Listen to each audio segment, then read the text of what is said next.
네, 그럼 업종별로 현황과 전망을 살펴보도록 하겠습니다. 우선 증권부터 보시겠습니다. 증권 이슈를 본격적으로 다루기 전에 2023년 결산 실적을 간단하게 보시겠습니다. 그림을 보시면 분기별로 실적을 보여드리고 있는데요. 증권사 이익 규모는 2021년 역대 최대 실적을 기록한 이후 2022년, 2023년 2년 연속 감소하고 있습니다. 특히 2023년의 경우에는 해외 부동산 익스포저 손실과 국내 PF 익스포저 충당금 적립 등의 영향으로 4분기의 성과가 매우 저조했습니다. 대형사의 경우에는 장기성 투자 자산에서 대규모 평가 손실이 발생했고요. 충당금 적립이나 CFD, 사모펀드에서의 손실 등 비경상적인 비용 발생이 지속된 점이 실적 둔화 요인으로 작용했습니다. 중소형사의 경우에는 IB 부문 부진으로 영업순수익이 상당폭 감소한 데다 PF에 대한 충당금 적립 부담까지 더해지면서 실적 저하폭이 컸습니다. 연간 기준으로 단기 순손실을 기록한 곳은 많지 않았지만 총 14개의 증권사에서 분기 순손실이 발생했습니다. 국내 부동산과 해외 부동산에서 발생한 손실 규모를 대략 추산해 보면 2023년 4분기에만 국내외 부동산 금융 자산 약 42.5조 원에서 대략 4.7%의 손실을 인식한 것으로 추정이 됩니다.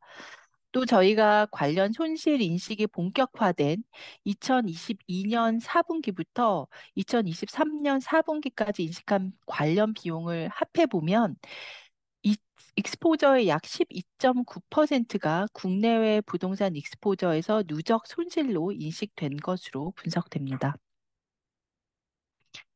저희가 앞서 국내 부동산 PF의 부담에 대해서 살펴봤는데요.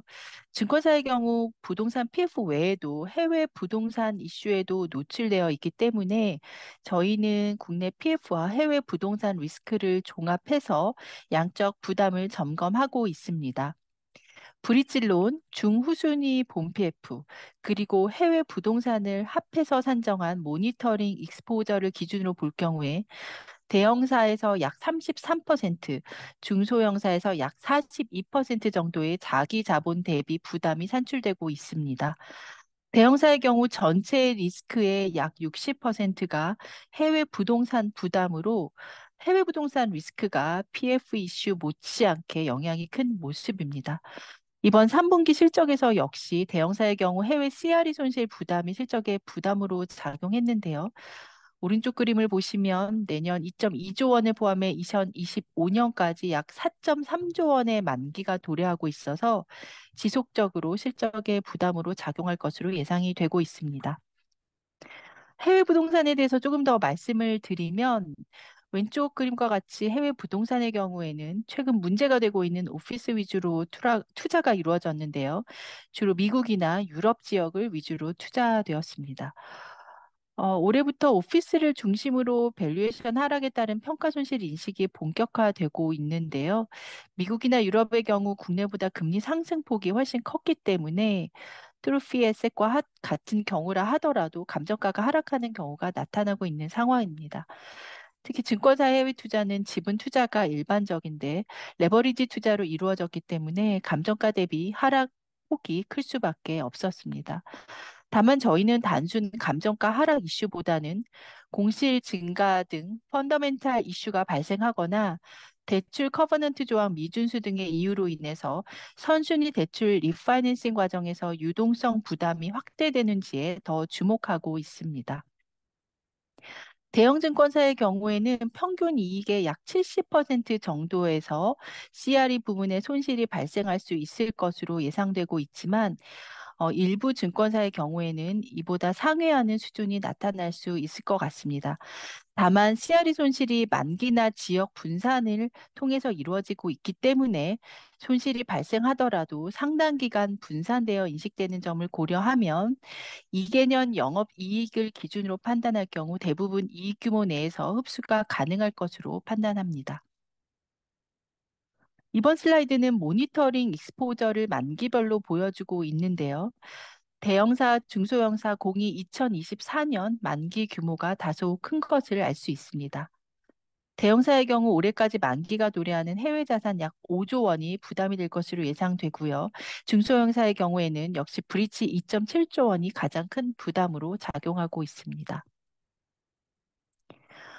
저희가 증권사 이번 가결산 실적을 통해 국내 PF에 대해서 어느 정도 충당금이 반영했는지 추산해 본 내용인데요. 대형사의 경우에는 위험 익스포저 약 27% 수준까지, 중소형사의 경우에는 약 20% 정도까지 충당금을 적립해서 예년 수준에 비해서 약 2배 수준까지 충당금 적립률이 올라온 것으로 확인이 되고 있습니다.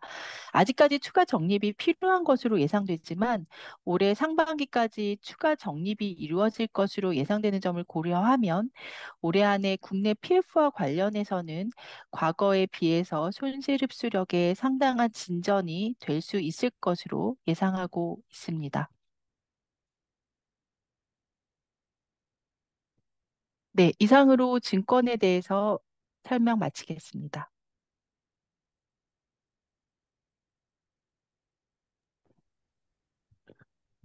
이어서 캐피탈 부문을 설명드릴 전세한 수석 애널리스트입니다. 캐피탈사들의 현 상황을 설명드리려면 자산 포트폴리오에 대해서 먼저 말씀드려야 합니다. 캐피탈사들의 영업자산은 과거 저금리 기조 하에 풍부한 유동성을 바탕으로 기업금융을 중심으로 영업자산을 빠르게 확대시켜 왔습니다. 왼쪽 하단의 영업자산 잔액 추이를 보겠습니다. 더블 A급의 경우에는 2019년 말 약 79조 원에서 2022년 말 약 117조 원으로 연평균 약 14%씩 성장하였습니다. A급 이하 캐피탈사의 경우에도 더블 A급과 마찬가지로 연평균 약 13%씩 성장하면서 2019년 약 23조에서 2022년 말 약 34조 원을 기록하였습니다. 2023년 9월 말 기준 자산 포트폴리오의 구성을 보면 과거 캐피탈사들이 영업자산의 상당 부분을 구성하던 자동차 금융, 일반 할부리스 자산의 비중은 감소하였으며 기업 대출과 PF 대출의 비중이 증가한 것을 볼 수 있습니다. 특히 A급의 경우에는 영업자산 내 기업 대출과 PF 대출이 약 45%를 차지함에 따라 해당 영업자산의 건전성, 회수 현황 등이 개별 기업의 실적에 중요한 영향을 미치게 되었습니다. 참고로 캐피탈업의 경우 자산 포트폴리오에서 PF 대출의 비중을 여신성 자산의 30%까지 취급할 수 있는데 오른쪽 자산 포트폴리오에서 부동산 PF 대출의 비중은 AA급이 10%, A급이 21%로 나타나고 있습니다. 하단에 주석사항에도 기재하였는데 이 수치는 2023년 상반기 이전에 실행된 LTV 70%를 하회하는 담보대출 성격의 브릿지로는 빠진 수치라 실질적인 수치는 보시는 것보다 더 클 수 있습니다. 그렇다면 최근 많은 시장에 관심을 받고 있는 캐피탈사의 부동산 PF는 어떤 상황인지에 대해서 말씀드리겠습니다. 캐피탈 업권의 경우 2023년 중 적극적인 부동산 PF 익스포저 회수 노력에도 불구하고 여전히 부담 수준은 높은 편입니다. 특이한 점으로 AA 급 캐피탈사의 경우 2022년 말과 비교했을 때 2023년 9월 부동산 PF 취급 규모가 증가했습니다. AA 급 캐피탈사는 부동산 PF의 회수세가 제한적인 가운데 일부 기업금융 중심 자산 포트폴리오를 가지고 있는 업체들을 중심으로 비교적 LTV, 지역, 용도 등에서 안전한 자산 위주로 신규 취급을 계속 실행하고 있습니다. 이에 반해 A급 이하 캐피탈사는 적극적인 익스포저 감소 노력에 힘입어 자기 자본 대비 부동산 PF의 비중이 2022년 말 196%에서 2023년 9월 말 158%까지 감소했습니다. 여전히 비율 자체는 높은 편이나 대주단 협약, 경매, 공매 등 시장 환경이 저하 등으로 상당수의 PF들이 만기 연장되는 상황에서 브릿지론의 잔액이 약 1조 원 가량 줄어들었습니다. 단순한 익스포저 부담 이외에도 시급한 부동산 PF의 질적 구성을 변제 순위, LTV로 살펴보았을 때 AA급의 질적 구성이 A급 대비 우위에 있습니다.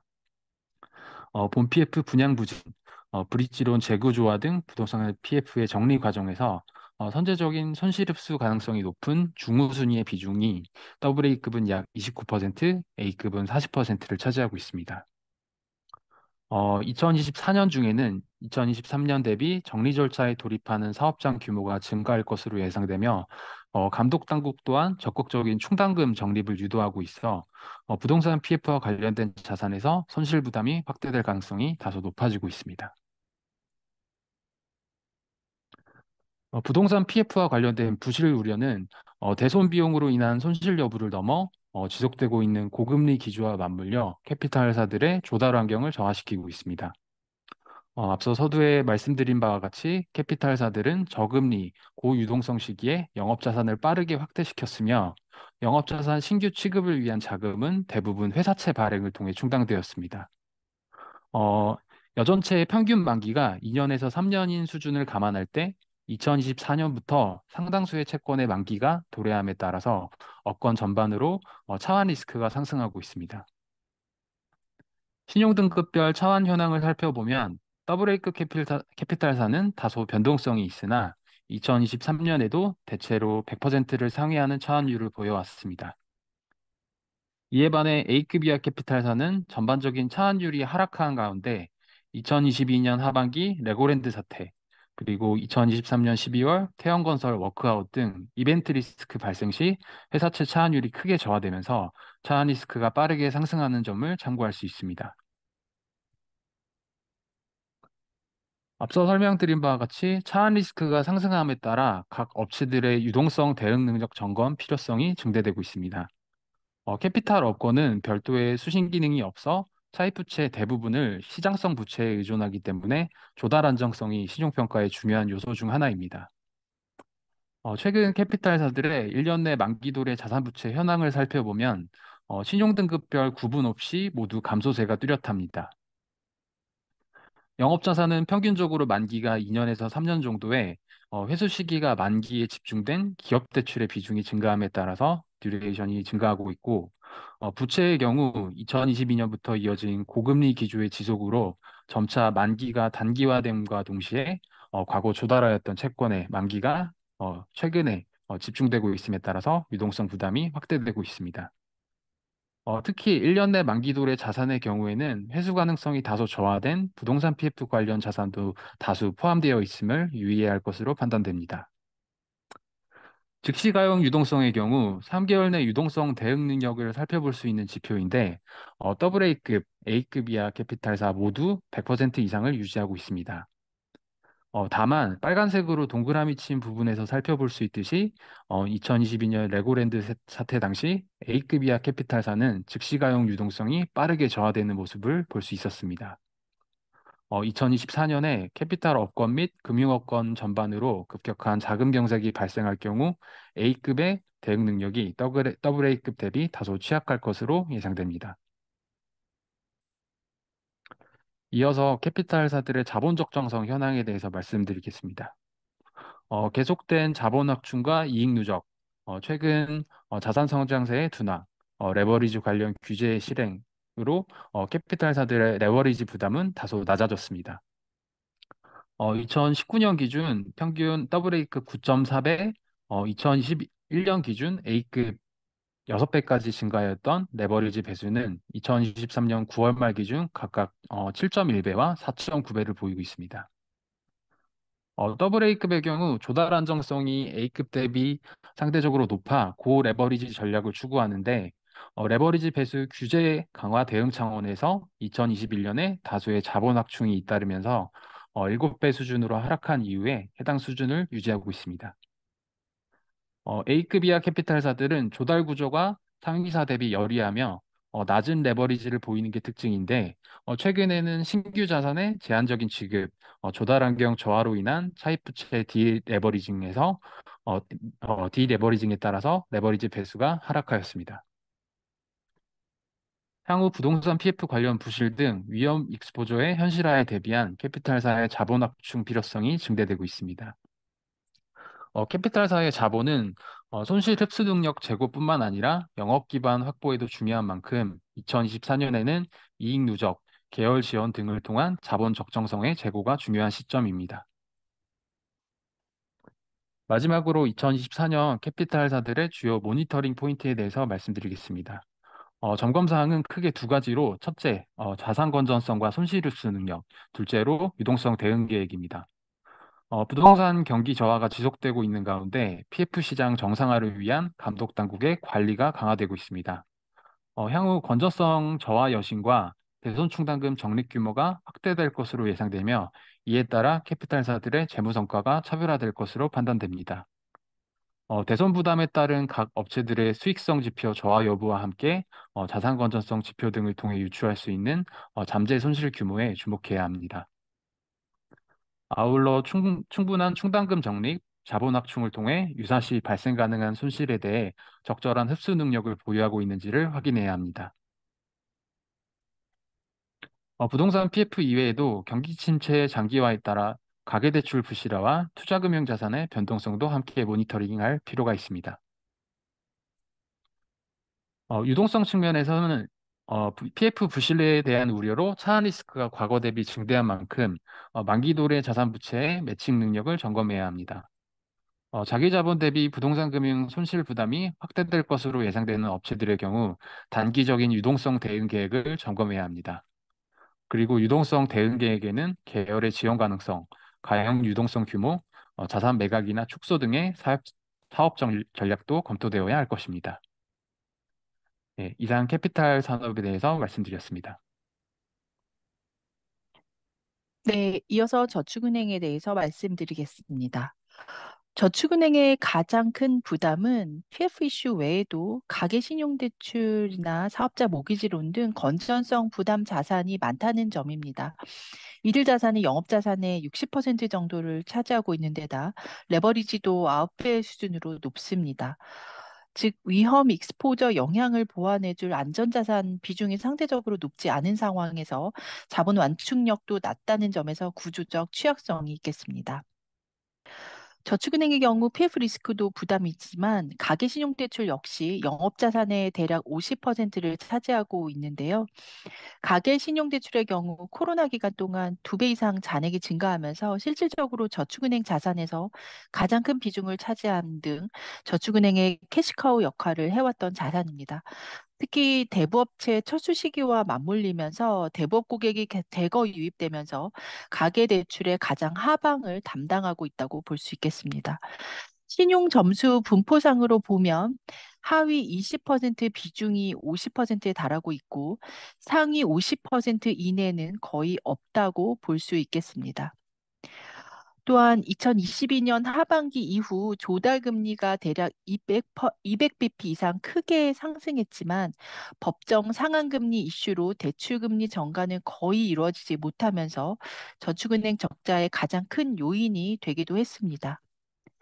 다만 현재는 공급이 크게 위축된 상황이고요. 신용 위험도 많이 높아진 상황이기도 하지만 중금리 대출에서 마진이 충분히 확보될 정도의 조달금리 인하가 이루어지기 전에는 중금리 신용대출의 회복이 쉽지 않을 것으로 예상되고 있습니다. 다만 이러한 이유로 공급 축소가 거의 1년 정도 이루어졌기 때문에 추가적인 연체율 상승 속도는 점차 둔화될 수 있을 것으로 예상하고 있습니다. 다음은 사업자 모기지론에 대해서 말씀드리겠습니다. 모기지론 연체율 역시 22년 말 4.2%에서 15%까지 크게 높아졌습니다. 모기지론 역시 부동산 상승기인 2021년부터 22년 상반기까지 크게 증가했습니다. 저축은행의 사업자 모기지의 경우 상당히 취약한 모습을 보이고 있습니다. 이미 LTV 100% 초과 비중이 25%, 80% 초과 비중까지 고려하면 50%까지 상승했기 때문에 담보력은 제한적인 상황으로 보이고 있고요. 자영업자의 연체가 계속 늘어나는 모습을 보이기 때문에 이 부분에 대해서는 계속 지켜볼 필요가 있겠습니다. 사업자 모기지 역시 22년 말 이후 추가 공급은 거의 중단된 상황입니다.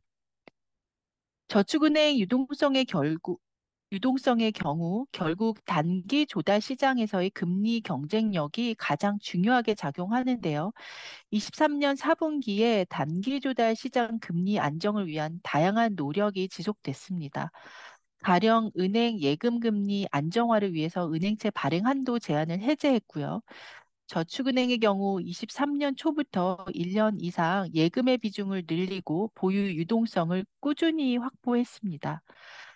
23년에는 전반적으로 수신금리를 조금씩 낮춰서 만기 도래 시 재예치 비중을 낮추는 노력을 지속해 왔기 때문에 수신금리 하락에도 불구하고 예금 유동성에 문제가 나타나지 않았던 것으로 파악이 되고 있습니다. 특히 부동산이나 신용대출에서 대출 규모가 감소하는 상황인 점도 예금 유동성 관리에 영향을 미쳤다고 볼 수 있겠습니다. 마지막으로 부동산 신탁에 대해 말씀드리겠습니다. 2019년부터 책준형 신탁사 위주의 급격한 성장이 이루어졌는데요. 증권사가 주도하는 PF 시장이 급격히 커지면서 기존에는 PF 시장에 진입하지 못했던 중소건설사가 많이 진입했고, 이 과정에서 책임 준공을 보장해줄 상품이 필요했기 때문입니다. 오른쪽 그림에서처럼 주로 새마을금고, 캐피탈, 증권 등이 대주단으로 참여한 사업장의 비중이 높고요. 이들 대주단이 작년 4분기부터 신규 본PF를 크게 줄인 상황이기 때문에 책임 준공형 개발 신탁의 신규 수주 역시 예년의 10분의 1 수준으로 감소한 모습입니다. 신탁사 이슈는 명확합니다. 신탁사의 개정대 잔액이 빠르게 증가하고 있다는 점입니다. 그림에서처럼 9월 말 신탁 개정대 잔액이 약 4조 원으로 과거 최고치인 3.8조 원을 넘어섰는데 12월 가결산 수치를 점검한 결과 3개월 만에 4.9조 원까지 다시 증가한 것으로 나타났습니다. 이유는 분양이 저조하고 공정도 저조했기 때문입니다. 타입형의 경우에는 분양대금이 적게 들어오면서 공사에 필요한 사업의 대부분을 신탁사 자금으로 대여해서 충당해야 되는 상황이기 때문이었고요. 책준형의 경우에는 사업비를 PF 대출을 통해 확보하는 구조이기 때문에 신탁사의 자금 부담이 발생하지 않는 것이 일반적이지만 최근 들어서는 공사비 이슈나 시공사 공정 지연, 부도 등으로 건설사들이 기한을 지키지 못하거나 시공을 포기하는 경우가 늘어났기 때문입니다. 다만 여기서 차입형의 신탁 개정대와 책준형은 조금 다르게 접근할 필요가 있는데요. 차입형의 신탁 개정대의 경우에는 대부분 아파트 사업장에서 발생하고 있고 토지를 버퍼로 깔고 있는 선순위 대여금이기 때문에 대략 50%에서 60% 정도의 분양률만 확보되고 준공이 이루어진다면 담보대출이나 전세 등을 통해서 최종 회수에는 문제가 크지 않을 것으로 보고 있습니다. 반면 책준형 개정대의 경우에는 신탁사 대여금이 후순위성이고 이미 공정, 지연 등 문제가 된 사업장에 투입되는 경우가 많다는 점에서 조금 다르게 판단하고 있습니다. 지금까지 신탁사 리스크 같은 경우 크게 이슈화가 되지 않았지만 올해 사업장 EOD가 증가하게 되면서 이와 관련한 문제들이 부각되고 있는 것 같습니다. 특히 저희가 책준형 신탁 사업의 위험에 주목하고 있는데 그 이유는 가장 왼쪽의 그림을 보시면 수주 감소로 전체 미투입 사업비는 줄어드는 반면에 1년의 미투입 사업비가 조금씩 늘어나고 있기 때문입니다. 공정 완료가 되지 않고 계속 쌓이고 있기 때문입니다. 저희가 추산한 결과 1년 이내 미투입 사업의 비중은 대략 전체의 30% 정도로 추산하고 있습니다. 또한 가장 오른쪽 그림에서처럼 찰평의 경우에는 아파트가 대부분을 차지하는 데 반해서 책준형의 경우에는 아파트 비중은 20% 미만에 불과해서 부동산 경기 위축에 매우 취약한 모습을 보일 것으로 예상이 되고 있습니다. 마지막으로 그림 세 가지를 보여드리면서 마무리하도록 하겠습니다. 지금 보시는 슬라이드는 21년 말부터 23년 9월 말까지 계획 공정률 대비 실제 공정률 분포인데요. 가로축이 계획 공정률, Y축은 실제 공정률입니다. 21년까지는 45도 선에 거의 붙어 있었는데요. 즉, 대체로 계획대로 공정이 이루어지고 있었다는 의미입니다. 다만 계획 대비 미달 사업장 비중이 꾸준히 늘어나면서 그림처럼 현재는 대부분이 빨간색 선 아래에 위치하고 있는 것을 알 수 있습니다. 21년 말에는 계획 대비 미달 사업장 비중이 22% 정도에 불과했지만 올해 9월 말에는 전체 사업장의 63%에서 계획 공정률에 미달하고 있는 것으로 파악되고 있습니다. 이번 그림은 분양률 그림입니다. 가로축이 분양 경과 기간, 세로축은 분양률인데요. 붉은 선 밑에 분양률이 저조한 사업장으로 보시면 되겠습니다. 책준 사업장의 경우 대체로 분양 성과가 좋지 않은 사업장 비중이 많이 분포되어 있는 것을 보실 수 있겠습니다. 23년 9월 말 자료를 보시면 분양 이후 기간이 경과했음에도 분양률이 추가로 상승하지 못하고 옆으로 횡보하고 있는 모습을 보이고 있습니다. 책준형의 경우에 계획 공정률만 지키면 되는 것인데 분양률이 무슨 영향을 미치는지 궁금해 하실 수 있는데요. 결국 공정이 지연되거나 원가가 상승하더라도 분양 수익이 충분히 들어오면 신탁사 대여금 지급 규모가 크게 늘지 않을 수 있고 사후적으로 신탁 개정대 회수도 원활할 수 있기 때문에 분양 성과는 책준형에 있어서도 매우 중요하게 작용하고 있습니다. 지금 그림은 차이평 신탁사의 사업장의 경과 월별 분양률입니다. 확연히 책준형에 비해서는 붉은 선 밑에 점이 적은 것을 알 수 있고요. 다만 차이평의 경우에도 분양 경기가 호조이던 21년 말에 비해서는 23년 9월 말 현재 분양률 저조 사업장 비중이 늘어난 것을 확인할 수 있습니다. 분양 경과 월수 대비 분양률이 저조한 사업장의 비중이 과거 약 10% 수준이었던 반면에 23년 9월 말에는 약 40% 정도까지 증가한 것으로 나타나고 있습니다. 네, 이상으로 신탁사에 대한 발표를 마치겠습니다.